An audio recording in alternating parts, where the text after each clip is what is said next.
जी आप हैं GM forex academy के यूट्यूब चैनल पे, यहाँ पे ये वीडियो देख रहे होंगे GM फॉरेक्स अकेडमी के फेसबुक पेज से। जैसा कि आज के दिन अपनी पोस्ट में मैं बता चुका हूँ कि यूरो CHF में आज के दिन में मार्केट ने ऑर्डर्स शो ऑफ ही नहीं किए थे। शो ऑफ ना करने से मुराद बहुत कम ऑर्डर्स लगे हुए थे, जबकि GBP और JPY में इनकी निस्बत ऑर्डर्स बहुत अच्छे लगे हुए थे, बड़ी अच्छी स्ट्रेंथ में ऑर्डर लगे हुए थे। तो उस वजह से हमने इन करेंसीज को जो है वो किया, चूज़ किया ट्रेड करने के लिए। जबकि गोल्ड में की जो हमने ट्रेड की, हमने अपर लेवल से जो सेलिंग है वो एक्सपेक्ट की थी।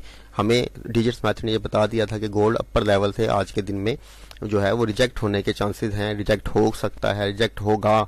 तो हमने उस बेसिस के ऊपर गोल्ड को जो है वो सेल साइड पर ट्रेड किया। आइए चलते हैं, आपको टाइम का ज़ाया किए बगैर हम अपने GM फॉरेक्स अकेडमी के डिजिट्स मेथड के व्हाट्सएप ग्रुप में चलते हैं। यहाँ पे आपको दिखाता हूँ कि हमने क्या एनालिसिस किए। तो यहाँ पे आप देख सकते हैं कि सैटरडे वाले दिन ही, यहाँ पे सैटरडे वाले दिन ही हम स्टूडेंट्स ने अपने एनालिसिस भेज दिए। उन्होंने हमने ये प्रिडिक्ट करना शुरू कर दिया कि मंडे वाले दिन मार्केट में कौन सी करेंसी किस साइड पे जाएगी। तो सैटरडे वाले दिन भी आए एनालिसिस स्टूडेंट्स की तरफ से, संडे वाले दिन भी एनालिसिस आए, इवन 2 डे भी आज के दिन में भी जो है एनालिसिस स्टूडेंट्स ने भेजे। चलते हैं हम टाइम ज़ाया किए बगैर अपने उन करेंसीज की तरफ जिनमें हमने आज के दिन में ट्रेड्स की। बाकियों को नहीं डिस्कस करूंगा कि टाइम जो है उसमें ज़्यादा लग जाता है। तो यहाँ पर CHF में आप देख सकते हैं कि जस्ट 26 ऑर्डर्स जो थे वो लगे हुए थे, बहुत कम ऑर्डर्स थे। दूसरी जो है हमारे पास करेंसी यूरो है, 92 ऑर्डर्स थे। ये दो ऐसी करेंसीज हैं आज के दिन में जिनमें ऑर्डर्स थे ही नहीं, लेस देन 100 जो है वो ऑर्डर्स लगे हुए थे इन दोनों में। जबकि तीसरी जो करेंसी है हमारे पास वो GBP है। GBP में 1373 ऑर्डर्स हैं जो कि लगे हुए हैं बाय साइड के ऊपर, यहाँ पे आप देख सकते हैं बुलिश साइड के ऊपर लगे हुए हैं। उसके बाद है हमारे पास JPY 1642 जो है वो ऑर्डर आज के दिन में मार्केट ने हमें दिखाए, उसमें बाइंग साइड के ऊपर।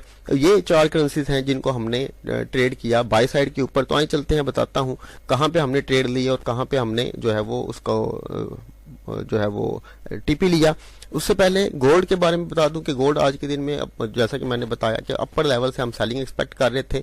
तो ये मार्केट में अगर मैं आपको डेली टाइम फ्रेम का लेवल दिखाऊं तो ये एक लेवल है हमारे पास डेली टाइम फ्रेम का। मार्केट यहीं से रिजेक्ट हुई, आज यहाँ से जब रिजेक्ट हुई तो उसने आज के दिन में हमें कितने % दिया, तकरीबन यहाँ से हमने बिल्कुल पिन पॉइंट से ट्रेड पकड़ी। जब उसने हमें रिवर्सल का साइन दिया तकरीबन 50 to 60 पिप का जो है वो SL था। मार्केट को यहाँ तक हमने जो है वो ट्रेड किया और तकरीबन 1/3 जो है इसमें लिया और मार्केट से हम निकल गए। यानी कि गोल्ड में आज के दिन में हमने 1/3 लिया, क्योंकि गोल्ड में हमें मार्केट शो ऑफ कर रही थी कि आज के दिन में ये जो बड़े टाइम फ्रेम का जो लेवल है यहाँ से रिजेक्ट होगी। मार्केट ने दिन की शुरुआत में बाइंग शो की, मगर ये बाइंग फेक बाइंग थी। ये हमें डिजिटल मेथड सुबह के वक्त ही बता चुका था कि अगर उसमें बाइंग आई तो वो फेक बाइंग होगी। और यहाँ पे अगर आप देखें बड़े टाइम फ्रेम में तो मार्केट जो है, यहाँ पे मार्केट जो है वो डाइवर्जेंस भी जो है वो शो कर रही है। अगर आप लोग इस चार्ट को अगर आप लोग देखें, यहाँ पे मार्केट RSI में डाउन ट्रेंड शो कर रही है, यहाँ पे ये जा रही है। तो ये जो है वो डाइवर्जेंस का जो बड़ा अच्छा सिनेरियो था ये भी हमें सपोर्टिंग ऑर्डर में मिल गया। प्लस हमें डिजिट्स मेथड ने बता दिया कि मार्केट जो है वो यहाँ से रिजेक्ट होगी और प्रॉफिट देगी। तो उसी के अकॉर्डिंग हमने जो यहाँ से ट्रेड पकड़ी, हमने 1/3 लिया, मार्केट में निकल के, इससे ज़्यादा की ज़रूरत नहीं थी और हमारा टारगेट जो है वो अचीव हो रहा था। तो अल्हम्दुलिल्लाह इसमें अच्छा प्रॉफिट जो है वो गेन किया। जबकि यहाँ पे हम जो है आपको नज़र आ रहा है कि यूरो में 92 ऑर्डर्स लगे हुए थे, GBP में 1373 ऑर्डर लगे हुए थे। इस वजह से अगर GBP में बाइंग स्ट्रेंथ थी, बाई साइड पर जाने की उसकी पॉसिबिलिटी थी, क्योंकि ऑर्डर बाय साइड के लगे हुए थे जैसा कि मैंने उसमें चार्ट्स में दिखाया। तो डेफिनेटली अगर GBP बाय साइड पे जाएगा तो यूरो GBP का जो पेयर है वो सेल साइड पर मूव करेगा। तो यूरो GBP की जो ट्रेड है हमने यहाँ से पकड़ी, ये लेवल था, यहाँ से पकड़ी, तकरीबन हमने ट्रेड इस लेवल के ऊपर जो है वो हमने SL रखा। 1 जो है वो 1 की ट्रेड मिली, क्योंकि SL हमारा बड़ा हो चुका था, एक अच्छा लेवल था जो SL लगाने के लिए वो यहाँ पर ही था, इसके अलावा नहीं था। तो उस वजह से SL बड़ा होने की वजह से हम 1/2 को भी जो है वो हमने उसको नहीं किया, प्रेफर नहीं किया, 1/1 लिया और मार्केट से निकल गए। दूसरी जो ट्रेड थी हमारी वो थी CHF JPY की। CHF JPY में यहाँ पे आप देखें CHF में 26 आर्डर से, जबकि JPY में 1642 आर्डर्स लगे हुए थे। तो इसका मतलब है कि JPY की जो बाइंग प्रेशर है, बाइंग पावर है, CHF JPY के पेयर में वो सेलिंग प्रोड्यूस करेगी। तो इस वजह से CHF JPY के पेयर को हमने सेल साइड पर ट्रेड किया। तकरीबन यहाँ से हमने ट्रेड ली, ये हमारा सेल था, तकरीबन 190 पिप का जो है वो सेल था। 190 पिप ही हमने यहाँ से लिया और मार्केट से निकल के 1:1 की ट्रेड के ऊपर।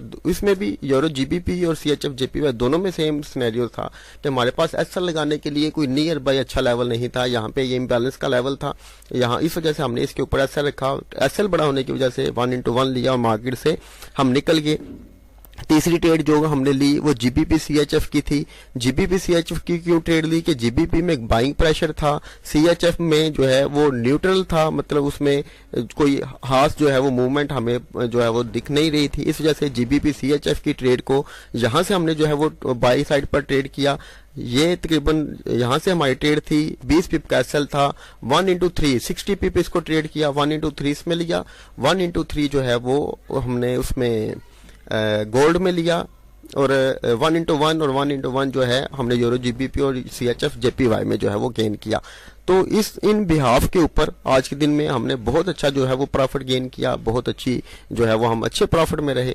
ये जस्ट जो है डिजिट्स मेथड की वजह से है कि हम फजूल डिजिट्स मेथड को जब हम यूज करते हैं तो हम फजूल किस्म के पेयर्स में एंटर नहीं होते, बिला वजह का रिस्क नहीं लेते, हम सिर्फ उन पेयर्स को देखते हैं। अब तकरीबन अगर हम बात करें यहाँ पर तो तकरीबन 30 से अबव जो है वो पेयर्स हैं करेंसीज के, और अगर गोल्ड को शामिल कर लें और ऑयल वगैरह को शामिल कर लें तो तकरीबन 35 इंडेक्सेस को भी शामिल कर लें, 35 पेयर्स हैं।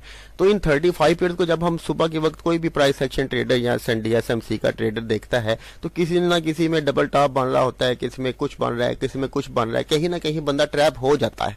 मगर जब हम डिजिट्स मेथड वाले इसमें ट्रेड करते हैं तो हम एक स्पेसिफिक मतलब सारी करेंसीज के पेयरिंग करने के बाद हमारे पास टोटल 8 9 10 पेयर मैक्सिमम होते हैं जिनके ऊपर हमने फोकस करना होता है। यानी कि 35 पेयर में से हमने पहले 10 पेयर जो है वो रिफाइन कर लिए, छांट लिए। अब उसके बाद जब हम लोग आते हैं उसके ऊपर MT4 के ऊपर तो उसमें से भी मजीद जो है वो हमने सिर्फ 4 पेयर्स को हमें रिक्वायर्ड होते हैं। तो इस वजह से हम बड़े सारे तरद्दुद से और बड़े सारे ट्रैप से जो है वो डिजिट्स मेथड की वजह से बच जाते हैं। दूसरा गलत साइड पे ट्रेड लेने से बच जाते हैं क्योंकि हमें ये जो डिजिट्स होते हैं ये डायरेक्शन बता रहे होते हैं।